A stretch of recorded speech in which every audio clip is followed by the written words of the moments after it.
se hace más intensa, se complejiza también por una serie de factores y por el mismo ambiente que desde hace, yo diría, muchos años vive Bolivia. Ambiente de confrontación, de tensión, de intento permanente de vulnerar, de torcer la ley a mi favor, a mi conveniencia, hacer la ley a mi medida. Y no tanto hacer la ley, sino la interpretación de la ley a mi medida, bajo amenaza de movilización. No me importa la ley, yo me movilizo y se va a aplicar como yo quiero, y si no bloqueo. ¿Cuánto tiempo ya estamos viviendo en esta lógica y no sé cuánto tiempo más resistirá el país? Pero todo esto indudablemente contamina cualquier proceso electoral o lo complejiza.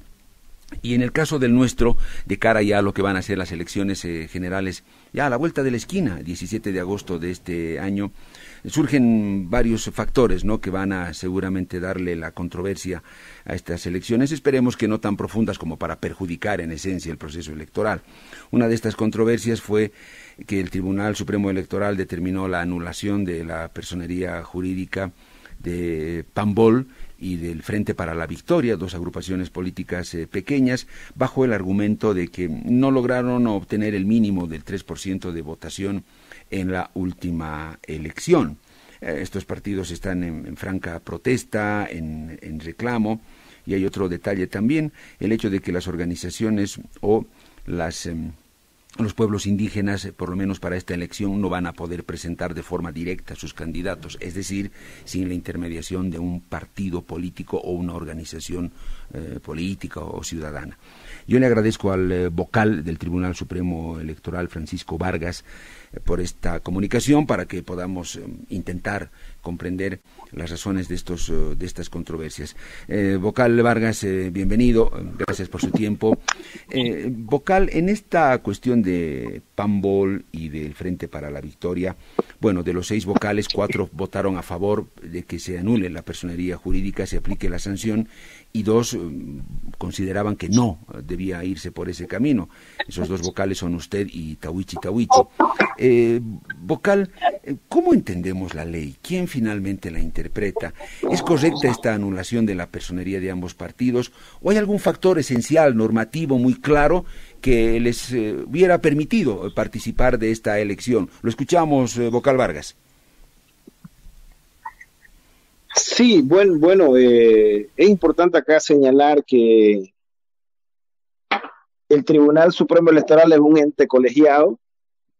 Cada uno de los miembros responde por sus actos y tiene un criterio propio al momento de asumir alguna decisión en específico, ¿no? Yo por lo menos respeto la decisión del Tribunal Supremo Electoral, la mayoría de los miembros, aunque hubiera sido disidente en ambos casos, he fundamentado la disidencia. No quisiera entrar en un tema de análisis de una resolución porque aún hay ciertos recursos que deben presentarse y podría interpretarse que yo estoy intentando favorecer o perjudicar a alguno de los miembros en este proceso, ya sea el denunciante o los denunciados, ¿no? Entonces yo me voy a limitar simplemente a informar algunos aspectos genéricos sin entrar al análisis en sí, porque no soy un analista político y no corresponde que yo entre a hacer un análisis más allá de mis funciones que tienen que ver con el juzgamiento de ciertos hechos, casos concretos. Claro, vocal, sí, es respetable su posición. Sin embargo, yo me imagino que ustedes lo comprenden perfectamente allá al interior del tribunal y en lo personal también cada uno de ustedes, que este tipo de decisiones abre la especulación y la polémica y la duda respecto de algún tipo de injerencia política o presión de orden político para que se tome esta decisión. Hablando claramente, porque Evo Morales iba a ser o estaba intentando ser el candidato por el Frente para la Victoria, u otro estaba buscando Pambol, y entonces desde el oficialismo habría la intención de cerrarle el camino sí o sí a estas dos agrupaciones para que Evo Morales, que hoy en día es el principal opositor de este gobierno, no tenga alternativa. Vocal, ¿no les preocupa a ustedes que este tipo de sensaciones comiencen a generarse en el entorno político y del análisis? No, yo creo que cada vocal responde por sus actos. Yo por lo menos, y puedo reafirmar, no busco ni agradar ni desagradar a ningún actor político, y voy a hacer una relación de ciertos hechos de este caso concreto, de manera general, como lo dije. Una vez concluye la elección general, el 2020, estos dos partidos evidentemente no tienen el 2%. Pero en agosto del año 2020, después de cerca de 10 días de bloqueo, se aprueba una ley para ratificar la fecha de la elección del 18 de octubre y se incorpora, ¿no? Se incorpora, yo no sé de dónde se incorpora, pero se incorpora una disposición adicional que establece que los partidos tienen que adecuar sus estatutos hasta el 31 de diciembre del 2021 y que una vez vencido este plazo recién se aplicarán las sanciones establecidas en el artículo 58 de la ley 1096. Y son varias sanciones que da el artículo 58, ¿no? Una de ellas es no tener el 3%, es no haber participado en 2 procesos electorales, etcétera, etcétera. No son cerca de 10 sanciones o 10 causales de sanciones de pérdida de personería jurídica que da este artículo. Entonces, en diciembre, lo que hace el Tribunal Supremo Electoral a la cabeza del doctor Salvador Romero, toda vez que se incorpora esta modificación a la ley de organizaciones políticas, a través de una disposición adicional, yo lo voy a decir aquí, bastante ambigua, y yo hasta ahora no logro cuál fue la justificación para que se incorpore esa disposición, se hace una acción de inconstitucionalidad concreta. Se manda al TCP, estoy hablando del 2020. El 2021 estos dos partidos presentaron y postularon candidatos a la elección subnacional. El TCP, después de un año y medio, responde y rechaza la acción de inconstitucionalidad, ¿no? Entonces entramos al 1 de enero del 2022, ¿no? Y el Tribunal Supremo Electoral se pregunta si tiene que ya cancelar la personería de estos partidos que en la elección general no sacaron el 3%, y se genera el problema porque la ley dice aquellos que no hubieran sacado el 3% de la última elección.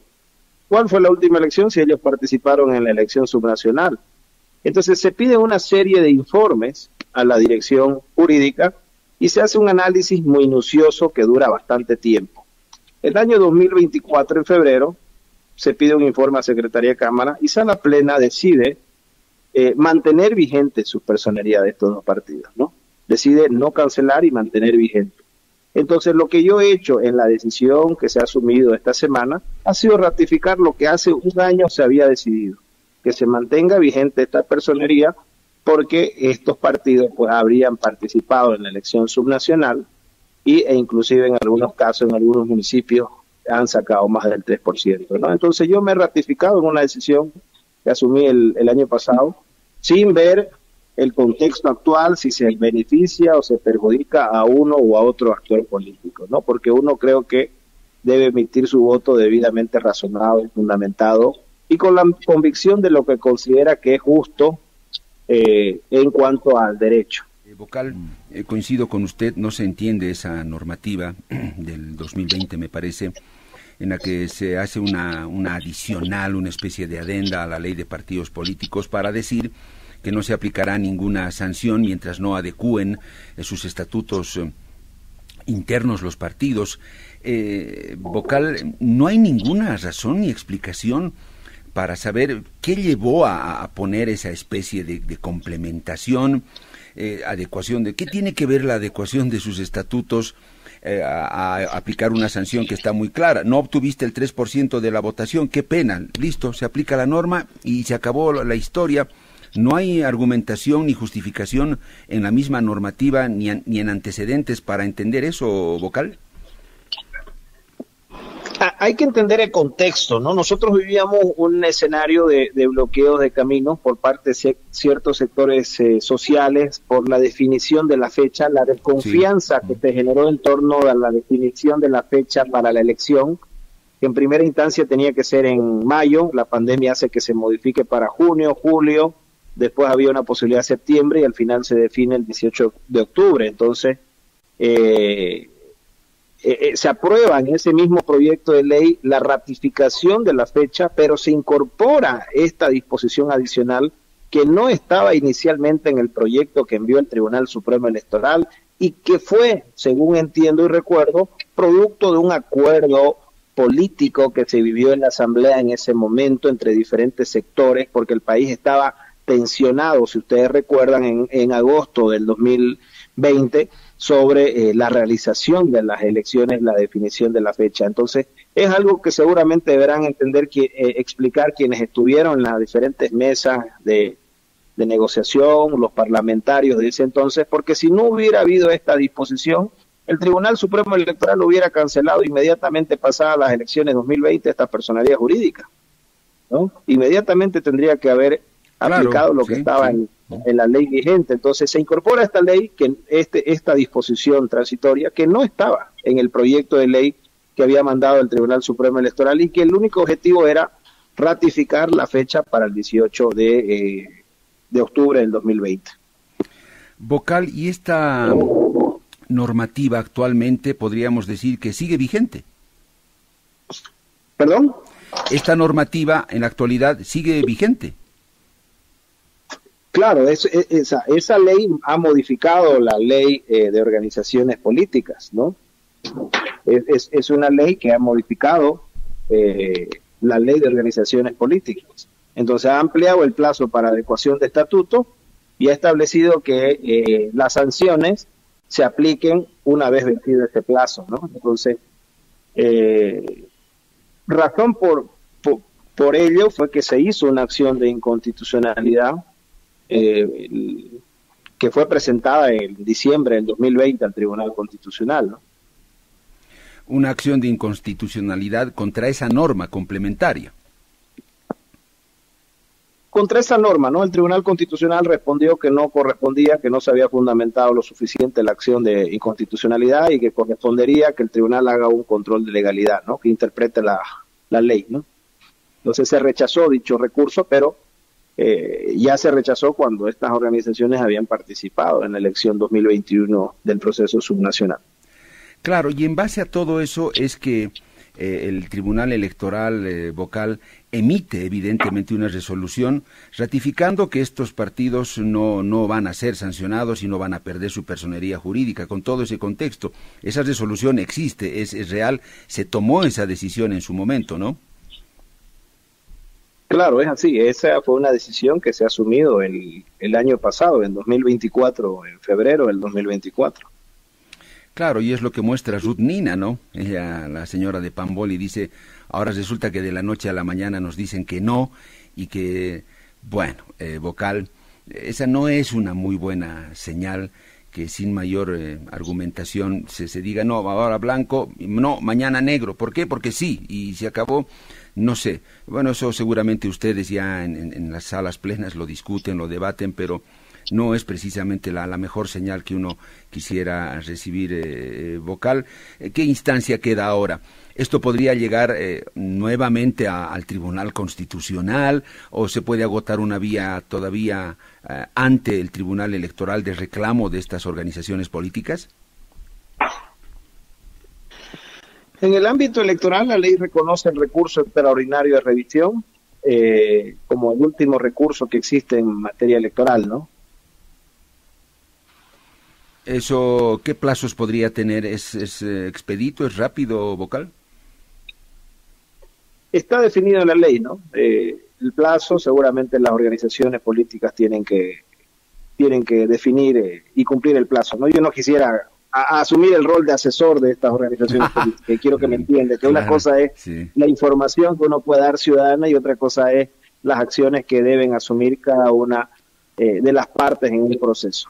Claro, pero eso está en la normativa, usted tampoco estaría vulnerando nada, Vocal, eso está en la normativa, los plazos está muy clarito, cualquier ciudadano agarra y la aplica, es cuestión de conocer la norma nada más.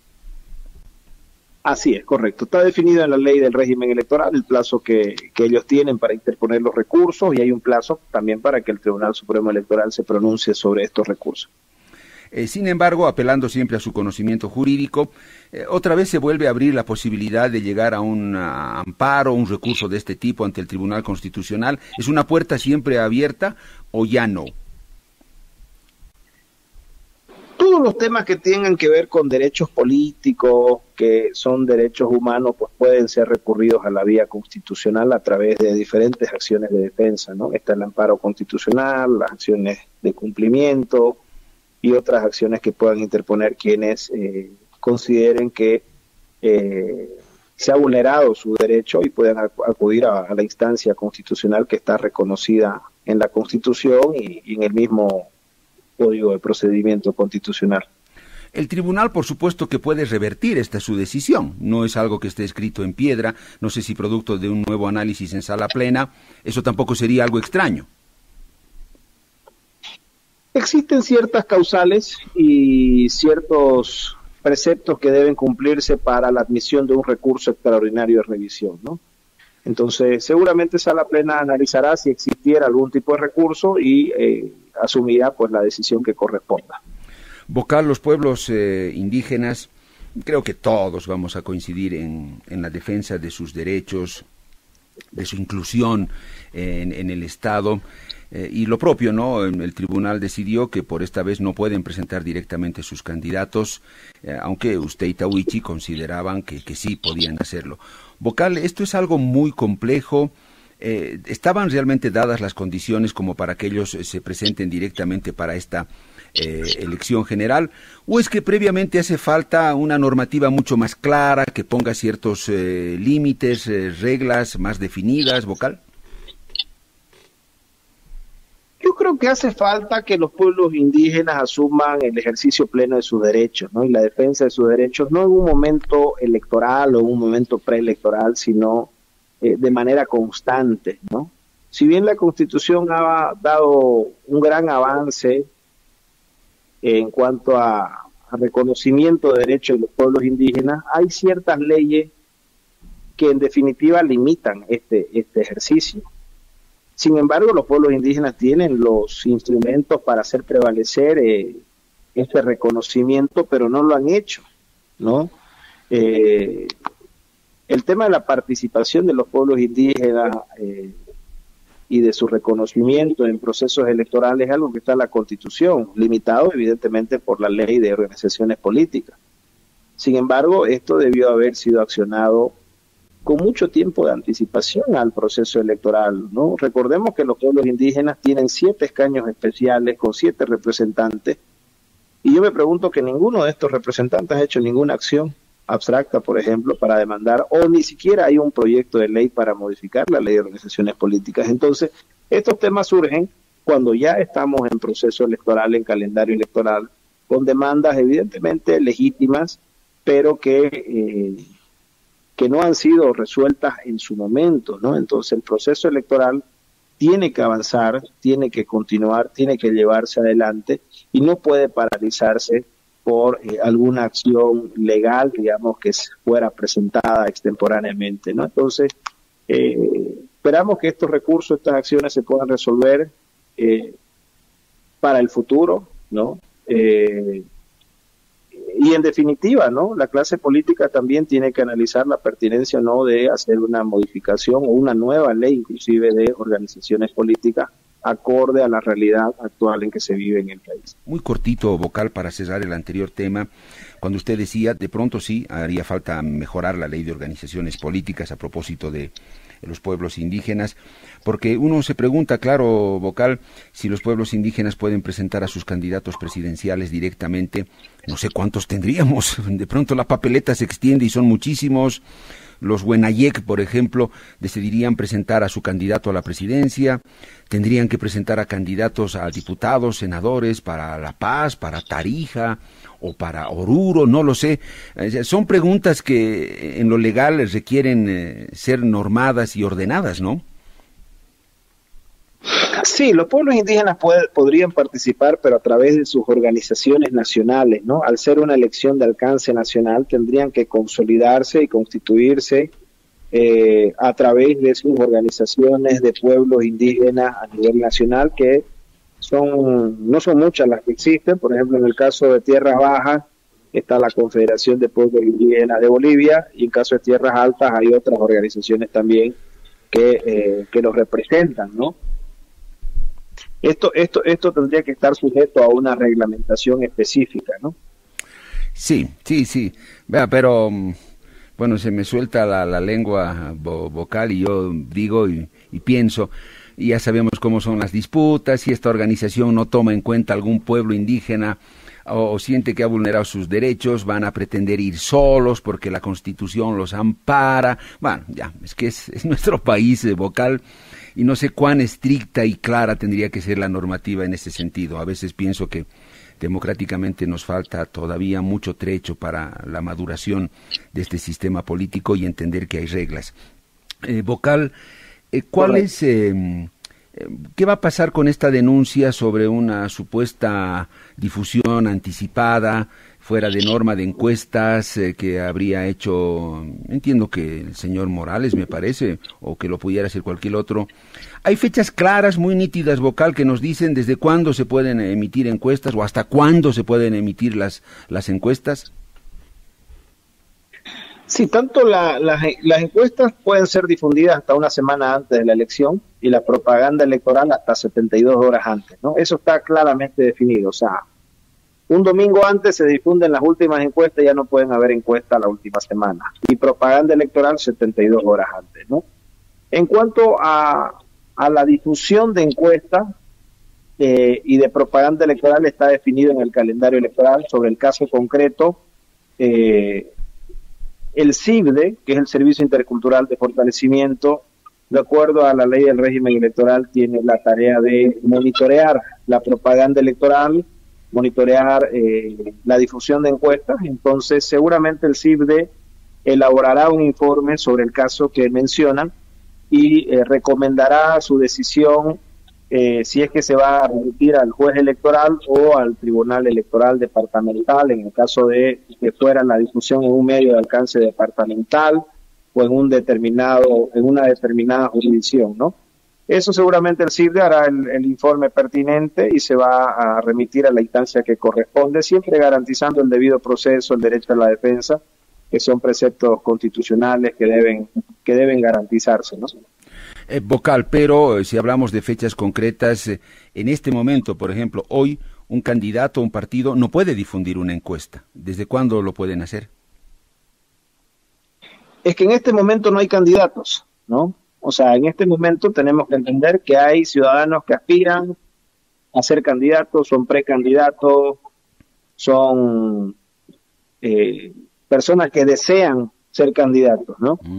El periodo de registro de candidaturas inicia el 14 de mayo al 19 de mayo, entonces el día 20 de mayo vamos a tener ya una primera lista de personas registradas en el órgano electoral que podrían denominarse ya candidatos, ¿no? Cuando estén debidamente. Y a partir de esa fecha ya está permitida pues la difusión de encuestas y también está permitida los actos de campaña electoral en espacios públicos. En este momento no hay candidatos, por lo menos el órgano electoral no tiene un solo registro de candidatos.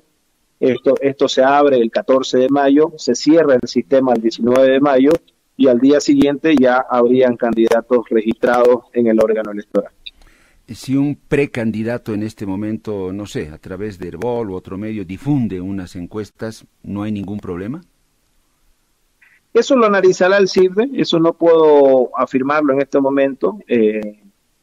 Lo analizará si es que corresponde alguna sanción a la persona que ha difundido o al medio de comunicación, ¿no? Entonces, seguramente el CIBDE, en el informe técnico de monitoreo, recomendará si el responsable es la persona o es el medio de comunicación que ha incurrido en esta falta electoral, si es que así fuera, ¿no? Pero en la normativa esto no está claro y bien definido.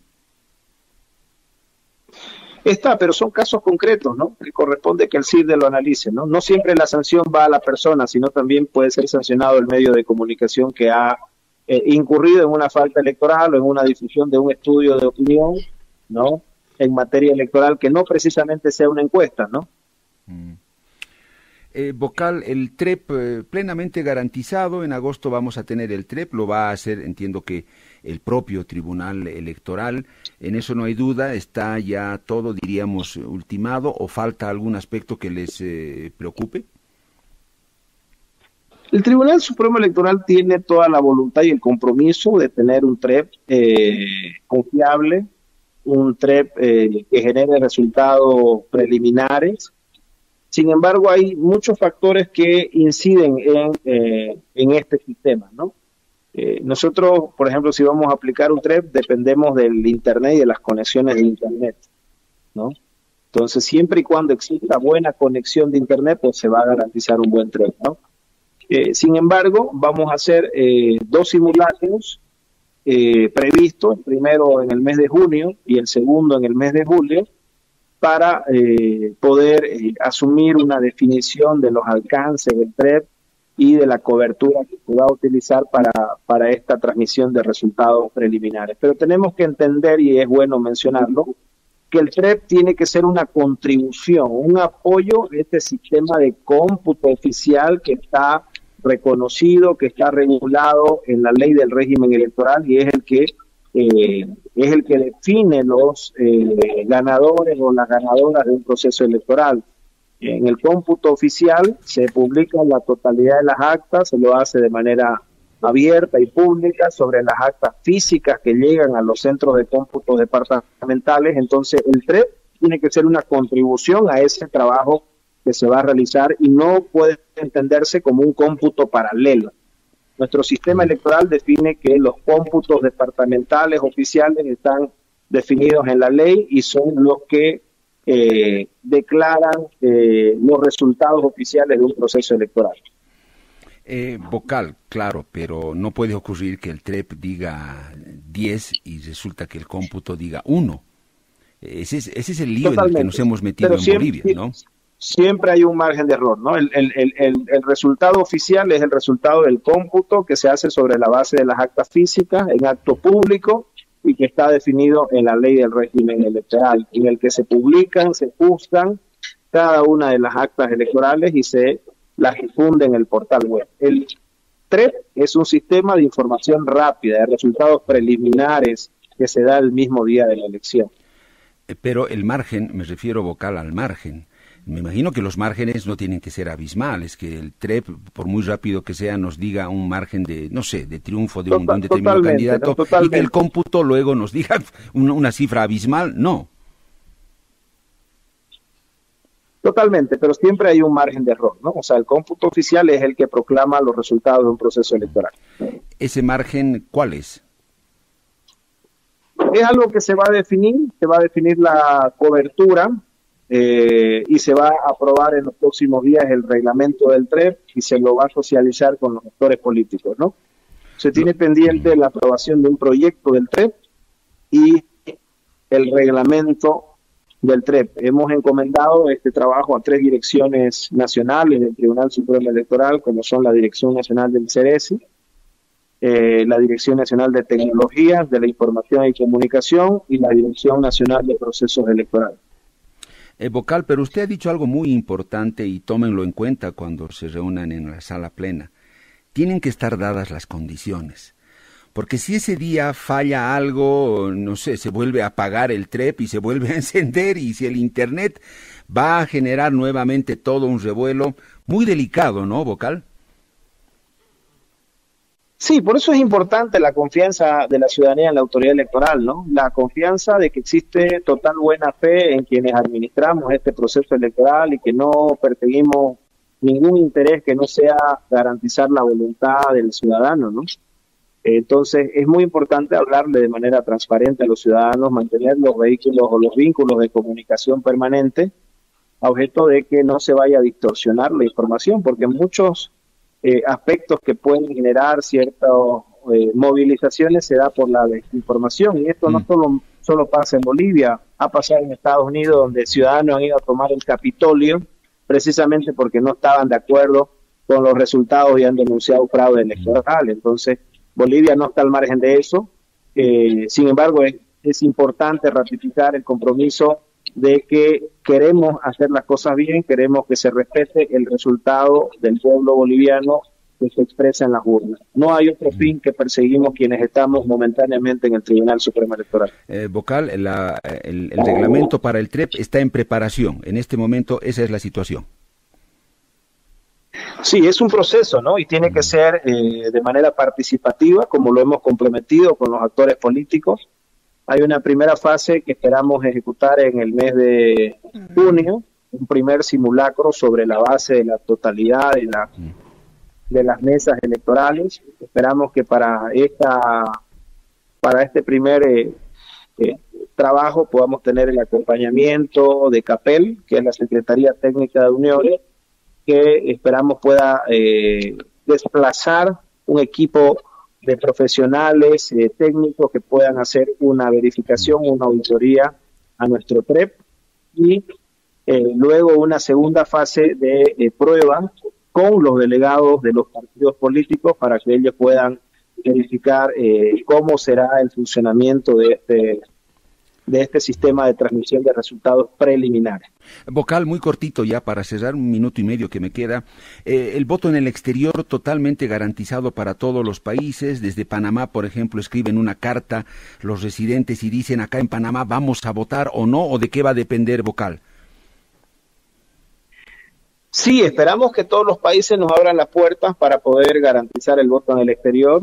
Tenemos previsto cerca de 31 países poder garantizar que se vote, pero esto depende de la situación de cada país. En Panamá el año 2020 no se pudo llevar adelante la votación debido a las restricciones del COVID, ¿no? Fue una decisión del gobierno de Panamá de no permitir actos que aglomeren personas, por lo tanto, lastimosamente no se pudo hacer la votación en Panamá, pero prevemos y esperamos que esta elección tengamos las autorizaciones necesarias y nuestros connacionales, nuestros compatriotas puedan votar en los diferentes asientos electorales que tenemos habilitados en el exterior. Vocal, ha sido muy amable, valoro su tiempo y que sea hasta cualquier momento. Muchas gracias y un saludo a toda su audiencia.